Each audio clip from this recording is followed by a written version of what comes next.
오늘 우리가 읽은 본문은 예수님께서 마지막 유월절을 보내시기 위해 예루살렘을 향하여 가시던 중에 여리고에서 있었던 일에 관한 기록입니다.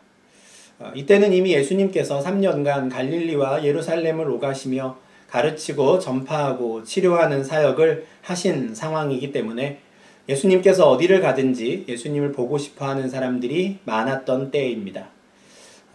예루살렘으로 가시는 길에 잠시 여리고에 들렀을 때에도 허다한 무리가 예수님을 따랐습니다.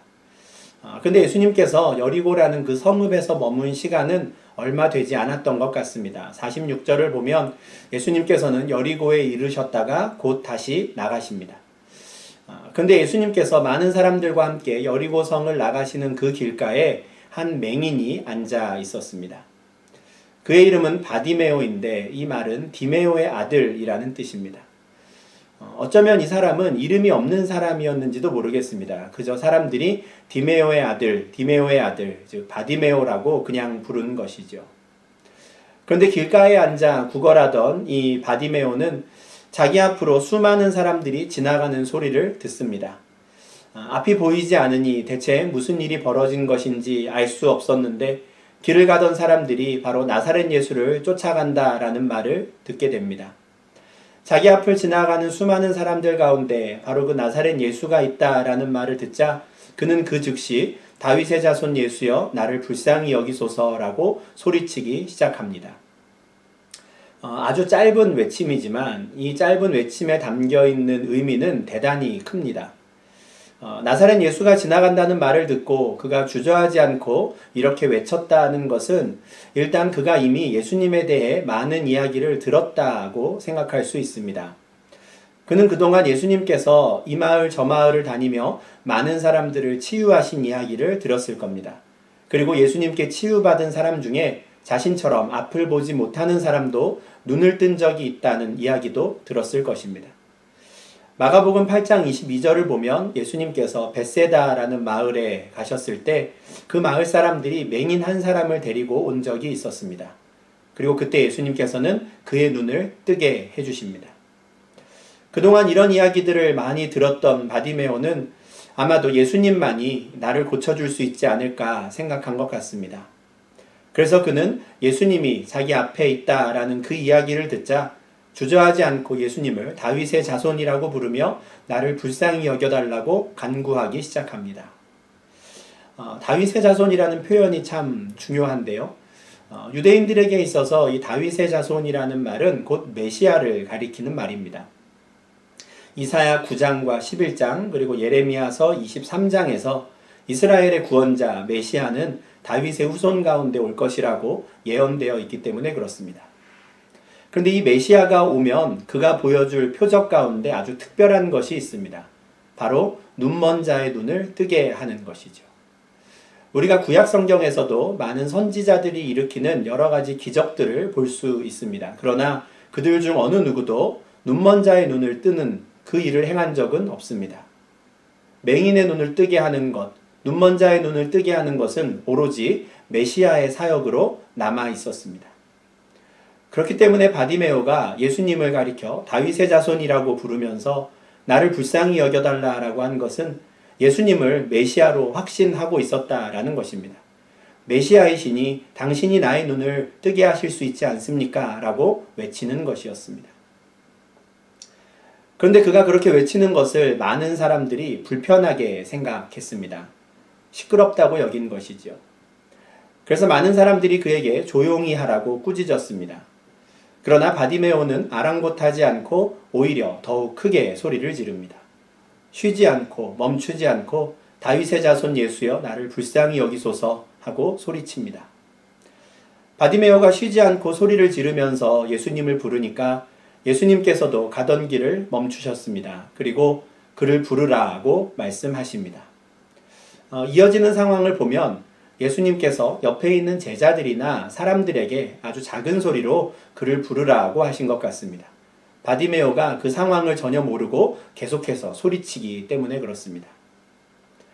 예수님의 말씀을 듣고 그를 데리러 사람들이 갔지만 바디메오는 여전히 아무것도 모르고 계속 예수님을 부릅니다. 앞을 볼 수 없으니 어쩔 수 없는 상황이죠. 근데 49절 하반절을 보면 그들이 그 맹인을 부르며 이르되 안심하고 일어나라 그가 너를 부르신다 라고 말씀합니다. 저는 이 49절 하반절의 말씀이 지금 이 바디메오의 이 모습과 또 그의 심정을 아주 잘 보여준다고 생각합니다. 같이 한번 상상해 보시면 좋겠습니다. 바디메오에게 가까이 간 사람들은 그에게 안심하고 일어나라 라고 말하기 전에 먼저 그를 부릅니다. 저는 이 모습이 참 많은 것들을 묘사한다고 생각하는데요. 아마도 정신없이 예수님만 찾고 있는 그 바디메오를 좀 진정시키기 위해서 그의 이름을 부르는 것이 아닌가 싶습니다. 무슨 일에 빠져서 막 허둥지둥대고 정신없는 사람을 보면 먼저 그 사람의 이름을 불러서 똑바로 정신을 차리게 하고 내 얼굴을 보게 한 다음에 그 다음에 이제 하고 싶은 말을 하는 것과 마찬가지 상황이지요. 만약 그가 손이라도 흔들면서 예수님을 찾고 있었다면 그의 손도 붙잡으며 아마 진정시켰을 것입니다. 그리고 그들은 예수님이 내 소리를 다 들으셨으니 이제 그만 소리쳐도 된다고 말했겠지요. 그리고 지금 예수님이 너를 오라고 하셨으니 어서 가보라 라는 말을 전합니다. 예수님이 자신을 부르셨다라는 그 말을 듣고 바디메오가 어떻게 행동했는가 우리는 50절에서 확인할 수 있습니다. 맹인이 겉옷을 내버리고 뛰어 일어나 예수께 나아오거늘. 참 이 동작 하나하나에 그의 간절함이 묻어 있습니다. 앞을 보지도 못하는 사람들이 겁도 없이 당장 일어나서 앞으로 달려나갑니다. 분명히 사람들이 우왕좌왕하며 길을 비켜주었을 것이고요. 그가 예수님께 달려갈 수 있도록 안내해 주었을 겁니다. 무엇보다 그는 겉옷을 내버리고 뛰어나갑니다. 길에서 구걸하는 사람에게 이 겉옷은 가장 소중한 재산입니다. 낮에 구걸할 때는 겉옷을 펴서 그 위에 앉아야 했고요.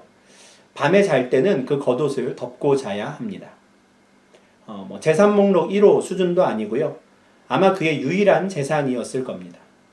그런데 그는 그 겉옷을 내버리고 뛰어나갑니다. 지금 그는 가장 소중한 그 겉옷을 챙길 정신도 없었던 것이죠. 그만큼 그에게 있어서 다윗의 자손 예수를 만나는 것은 아주 절실한 문제였습니다. 자신 앞에 정신없이 달려온 이 바디메오에게 예수님께서는 내게 무엇을 하여 주기를 원하느냐라고 물으십니다. 이 질문에 대해 바디메오는 아주 분명하게 대답합니다. 선생님이여 보기를 원하나이다. 그는 정말 예수님께 이 말을 하고 싶어서 나를 불쌍히 여겨달라고 그렇게도 외쳤습니다. 사람들이 꾸짖으며 조용히 하라고 핀잔을 주어도 무조건 덮어놓고 나를 불쌍히 여겨달라고 했던 이유가 바로 이것이었습니다. 그는 정말 보고 싶었습니다. 바디메오가 바라는 것이 무엇인지 들으신 예수님께서는 그 자리에서 가라, 내 믿음이 너를 구원하였느니라 라고 말씀하십니다. 이것은 8장 23절에서 벳세다의 그 맹인을 고쳐주셨을 때와는 다른 모습입니다. 벳세다에서 예수님은 그 맹인을 사람들이 이제 좀 따라오기 힘든 마을 밖으로 데리고 나가서 눈에 침을 뱉으시고 안수하시는 특별한 행동을 하셨습니다. 그런데 이번에는 많은 사람들이 보는 앞에서 곧장 내 믿음이 너를 구원하셨다라고 선포하시죠. 그리고 그것으로 충분했습니다. 바디메오는 그 즉시 눈을 뜨고 앞을 보게 됩니다. 근데 예수님께서 이때 그에게 하신 그 선포의 내용도 참 인상적입니다. 예수님께서는 너의 소원대로 이제 보게 될 것이다 라고 하지 않으시고 너의 믿음이 너를 구원하였다 라고 하셨습니다. 이것은 예수님께서 분명한 의도를 가지고 하신 말씀입니다. 마가복음 전체에서 예수님께로부터 너의 믿음이 너를 구원하였다라는 이 말씀을 들은 사람은 딱 두 사람밖에 없습니다. 5장에 나오는 12년 동안 혈루증을 앓던 여인과 오늘 본문 10장의 맹인 거지 바디메오입니다. 그런데 이 두 사람에게는 묘한 공통점이 있습니다. 그들은 많은 사람들과 함께 할 수 없는 사람들입니다. 그들이 가까이 오는 것을 사람들이 싫어했기 때문이죠. 그런데 이 두 사람은 모두 오직 예수님만이 나를 고쳐주실 수 있는 분이라는 확신을 가지고 있었던 사람들입니다. 혈루증을 앓던 여인이 많은 사람들에게 둘러싸여 있는 예수님께 가까이 다가가서 예수님의 옷자락을 잡은 것이나, 많은 사람들이 시끄럽다고 꾸짖더라도 끝까지 나를 불쌍히 여겨달라고 외쳤던 것은 그들이 가지고 있던 그 믿음의 표현이었습니다. 다만 혈루증 앓던 여인은 사람들에게 자신의 모습을 드러낼 수 없어서 예수님의 뒤로 조용히 다가가야 했던 반면에, 바디메오는 앞을 볼 수 없으니 예수님을 찾을 수 없어 크게 소리를 지른 것이 다를 뿐입니다. 혈루증 앓던 여인에게 그렇게 하셨듯이 많은 사람들이 보는 앞에서 예수님께서는 바디메오에게 내 믿음이 너를 구원하였다라고 말씀하신 것은 이 확실한 치유와 구원의 선포였습니다. 이제 어느 누구도 그를 무시하거나 멸시하지 못할 것입니다. 그는 완전히 나음받았고 그는 완전히 구원받게 되었습니다. 그런데 내 믿음이 너를 구원하였다라는 이 공개적인 선포는 그 자리에 있던 제자들과 또 허다한 무리를 향한 예수님의 도전이기도 했습니다. 예수님께서는 제자들과 그 무리들이 바디메오의 모습을 보면서 아주 중요한 것을 깨닫기를 바라셨습니다. 사실 예수님께서는 앞선 10장 36절에서 조금 전 바디메오에게 하셨던 그 질문을 이미 예수님의 제자들 가운데 세베대의 아들들에게 하셨었습니다. 바디메오를 만나기 직전에 이미 제자들에게 똑같은 질문을 던지셨던 것이죠. 내가 너에게 무엇을 하여 주기를 원하느냐? 이 질문을 이미 제자들에게 던지신 적이 있었습니다. 그때 야고보와 요한은 주의 영광 중에서 우리를 하나는 주의 우편에, 하나는 주의 좌편에 앉게 하여 주십시오 라고 대답했었습니다. 야고보와 요한이 예수님께 먼저 가서 자신들이 바라는 바가 무엇인지 이야기했다라는 말을 듣고 다른 제자들은 크게 분노하였습니다. 좋은 자리를 이미 빼앗겼다고 생각했기 때문입니다. 예수님의 질문에 대한 야고보와 요한의 대답, 그리고 그들을 바라보는 또 다른 제자들의 모습은 그동안 그들이 예수님을 어떤 분으로 생각하고 있었는지를 아주 잘 드러내고 말았습니다. 제자들은 예수님을 자신들에게 영광을 가져다 줄 사람이라고 생각했습니다. 예수님 옆에 있으면 저 높은 자리에 앉을 수 있을 것이라고 생각한 것이죠. 그러나 바디메오는 달랐습니다. 그는 예수님을 메시아로 생각했고요. 그래서 예수님께서 눈먼 자의 눈을 뜨게 하실 수 있다고 믿었습니다.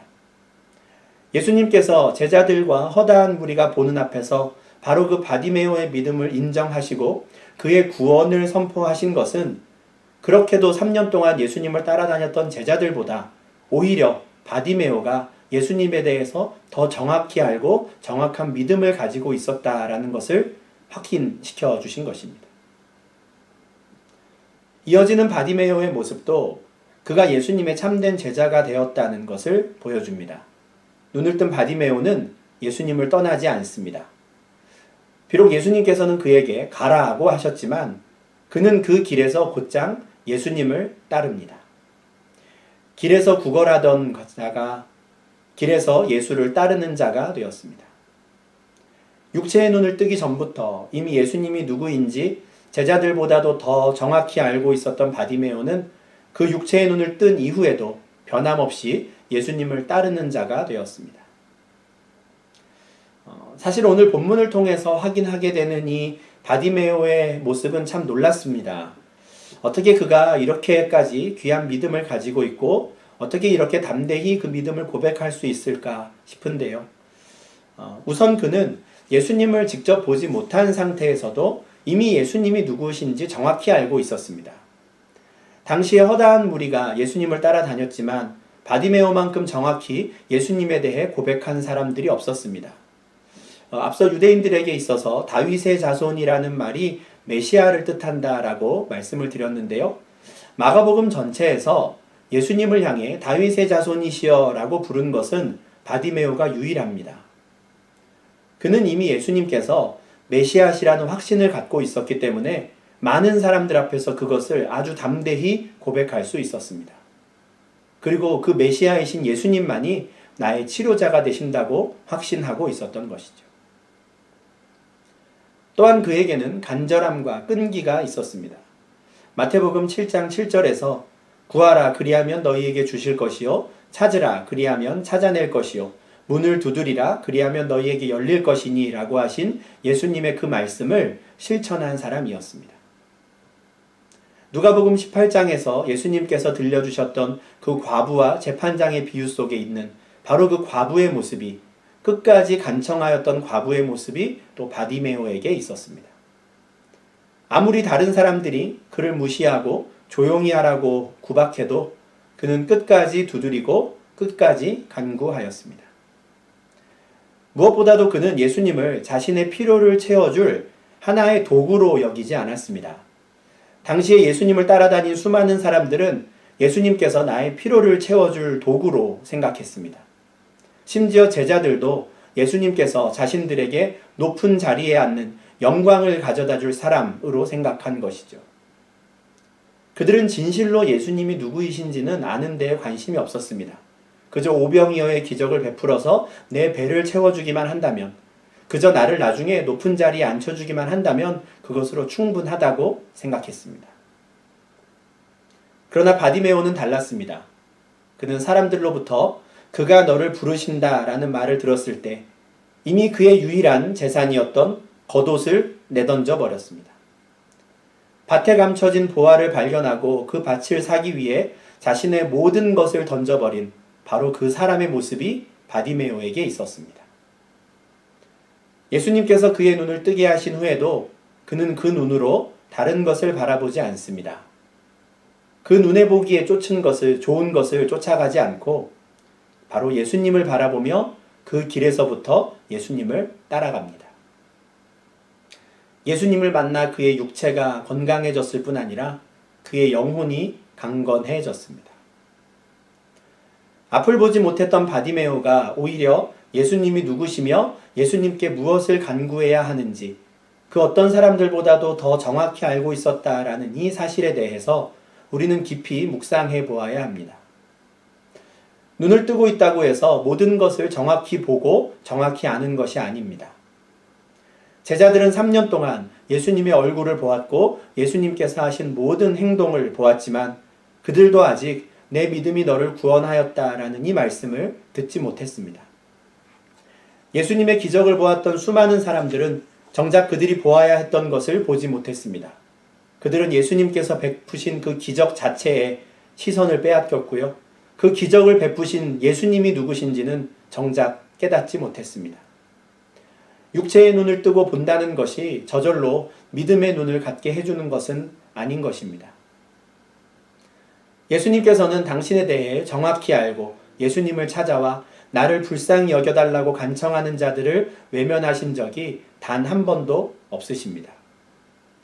마태복음 15장에 가나안 여자가 나를 불쌍히 여기소서라고 했을 때 귀신 들린 그녀의 딸을 고쳐주셨고, 마태복음 17장에서는 내 아들을 불쌍히 여기소서라고 부르짖는 그 사람의 말을 들으시고 귀신 들린 그의 아들을 고쳐주셨었습니다. 누가복음 17장에서는 예수 선생님이여 우리를 불쌍히 여기소서라고 소리 높여 외친 그 10명의 나병 환자들의 몸도 깨끗하게 고쳐주셨습니다. 그러나 나를 불쌍히 여겨달라는 이 외침이 하나님의 마음을 자동적으로 움직이게 하거나 예수님을 꼼짝 못하게 만드는 주문은 아닙니다. 이것은 예수님을 나의 필요를 채우는 도구로 생각하는 사람들이 마법처럼 사용할 수 있는 기도도 아닙니다. 이것은 믿음의 눈을 뜨고 예수님이 누구이신지 정확히 아는 자들이 바로 그 예수님께 달려나와 부르짖는 외침이요 간구입니다. 이 기도는 내가 믿고 의지할 분이 오직 예수님 한 분밖에 없습니다 라고 진심으로 고백하는 사람들만이 할 수 있는 기도인 것이죠. 바디메오가 다른 사람들의 꾸중에도 불구하고 오히려 더 소리를 높여 나를 불쌍히 여기소서라고 외칠 수 있었던 것은 오직 다윗의 자손이신 예수님만이 나의 눈을 뜨게 해주실 수 있다는 그 믿음이 있었기 때문입니다. 다른 방법이 있었다면 그는 그렇게 하지 않았을 겁니다. 예수님 앞에 갈 수만 있다면 그는 겉옷도 필요 없다고 생각해서 내던져버리고 달려갈 정도로 그는 오직 예수님만이 나의 유일한 구원자이며 유일한 치료자 되심을 확신하고 있었습니다. 다윗의 자손 예수여 나를 불쌍히 여기소서라는 그 외침에 바로 바디메오는 자신의 이 모든 믿음, 모든 확신, 모든 간구를 담았던 것입니다. 그리고 예수님께서 그 고백을 바디메오의 믿음의 고백으로 받으셨습니다. 우리에게 예수님은 어떤 분이십니까? 우리는 예수님을 누구라고 고백합니까? 다른 사람들이 예수님을 어떻게 생각하고 예수님을 누구라고 말하는지는 중요하지 않습니다. 예수님도 거기에는 관심이 없으십니다. 예수님께서는 우리 한 사람 한 사람에게 너는 나를 누구라고 생각하느냐? 너는 나를 누구라고 하느냐라고 질문하시고 그 질문의 답을 듣기를 원하십니다. 예수님께서 우리를 찾아오셔서 너희는 나를 누구라고 하느냐라고 하실 때 우리는 무엇이라고 대답할 수 있겠습니까? 하나님께서 우리 한 사람 한 사람에게 정말 은혜를 베풀어 주셔서 예수님이 누구이신지 우리가 참된 고백으로 대답할 수 있기를 간절히 소망합니다. 그리고 예수님에 대한 그 우리의 신앙의 고백을 다윗의 자손 예수여 나를 불쌍히 여기소서라는 이 간구에 담을 수 있기를 바랍니다. 내 기도를 들으실 분은 오직 주님밖에 없습니다. 라는 그 고백을 담아 우리가 이렇게 기도할 수 있기를 바랍니다. 그때 주님께서 우리의 탄식과 외침을 들으시고 우리를 불쌍히 여기시리라 믿습니다. 주님께서 우리를 불쌍히 여겨주신다면 우리는 염려하지 않을 수 있습니다. 긍휼이 풍성하신 우리 하나님께서 우리의 눈을 뜨게 하실 것이고 만나와 메추라기를 보내어 우리를 먹이실 것이며 광야에 길을 내시고 사막에 광을 만드셔서 우리를 인도하실 것이기 때문입니다. 그리고 그렇게 주님께서 우리를 불쌍히 여겨주실 때 바로 그 자리에서부터 우리가 다시 용기를 내어 예수님을 따라갈 수 있기를 바랍니다. 우리가 바로 그런 참된 제자가 될 수 있기를 바랍니다.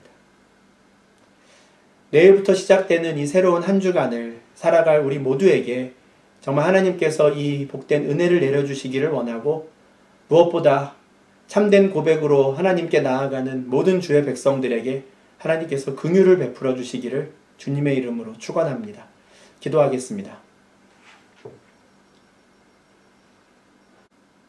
사랑이 많으신 하나님 아버지, 오늘 말씀을 통하여 하나님께서 얼마나 긍휼이 많으시고 풍성하신 분인지 다시 한번 기억하게 하시니 주님 감사를 드립니다. 소경 바디메오가 다윗의 자손 예수여 나를 불쌍히 여기소서라고 외칠 때 그 외침을 외면치 않으신 예수님의 사랑과 은혜를 다시 한번 알게 하시니 주님 감사합니다. 바디메오가 그 짧은 외침 가운데 그의 귀한 믿음의 고백을 담고 그 믿음의 내용을 담았던 것처럼 우리도 우리가 믿는 그 주님, 우리가 섬기는 그 하나님에 대한 그 믿음을 담아 하나님 앞에 나와 주께 나아가 간구하고 기도할 수 있는 주의 백성들 될 수 있도록 주님 인도하여 주시옵소서. 우리의 기도의 제목들을 아시고 우리의 형편을 아시는 모든 지각에 뛰어나신 하나님이신 줄 믿습니다. 아무것도 할 수 없어 오직 주님께만 간구할 수밖에 없는 주님 주의 백성들의 기도를 주님 외면치 마시며 긍휼을 베풀어 달라 간구하는 그 기도 가운데 주님 응답하여 주시옵소서. 우리가 믿는 하나님이 누구시며 얼마나 능력이 많은 분이신지 우리가 그 확신을 가지고 주 앞에 나아가 간구하게 하시고 우리의 믿음의 고백을 담아 기도하는 모든 주의 백성들의 기도 가운데 주님 응답하여 주시옵소서. 그래서 바디메오의 눈을 뜨게 하신 것처럼 주님 우리의 눈을 뜨게 하시며 믿음의 눈으로 주님을 바라볼 수 있게 하시고 우리 눈에 보이지 않지만 날마다 우리를 위하여 일하시는 그 주님을 기억하며 주님과 동행하며 우리가 바로 그 자리에서부터 주님을 따라가는 참된 제자들 될 수 있도록 주님 인도하여 주시옵소서. 이번 한 주간 우리에게 벌어질 일들을 생각하면 때로는 막막하기도 하고 두렵기도 합니다. 그러나 주님 담대히 이 한 주간을 맞이할 수 있게 하시고 주님이 주시는 그 긍휼과 은혜 가운데 평안히 하루하루를 살게 하시며 주께서 살아가게 하시고 견디게 하시는 그 힘으로 이겨나가는 복된 한 주간 될 수 있도록 인도하여 주시옵소서. 예수님 이름으로 기도합니다. 아멘.